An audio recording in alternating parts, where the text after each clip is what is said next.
Yeah, well, A Grand Day Out, where did it come from?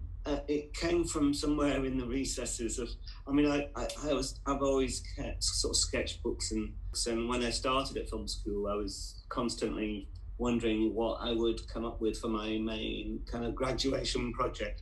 And, went back to these sketchbooks where I was coming up with different story ideas and had this, I think the place it really clicked was I had all these ideas floating around. I did a student placement at Boreham Wood, at at the studios there where they were filming The Dark Crystal, Jim Henson, Frank Oz film. And I was like tea boy, making tea for the special effects team, and I was seeing how they were doing stuff, and I wasn't, allowed to do anything, but I was observing everything, and I just felt lit up with this idea by working there of the things I could do. And it all fitted in with these ideas I had of this guy that builds a rocket and goes to the moon, and just as a kind of picnic, really, a day out. And he had to have somebody to talk to and a kind of helper. And so that's where Gromit developed, and this duo, and came up with the names Wallace and Gromit. In the very early stages, Gromit was a cat, and I've often had a story that I just found a dog easy to make out of plasticine, which is kind of true because of the longer, especially a large dog like Gromit, more like a beagle or a Labrador, so he had long, thick legs and a bigger body and separate head and separate, big ears.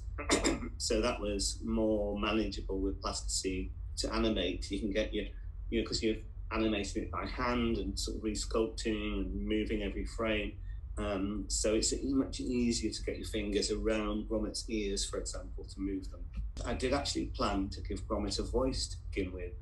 In the early days at film school, I was recording Peter Sallis for the voice of Wallace, and I also went to a famous kind of voice artist called Peter Hawkins, who was doing on stuff for TV in the 60s and 70s, children's TV, Bill and Ben, The Wooden Tops.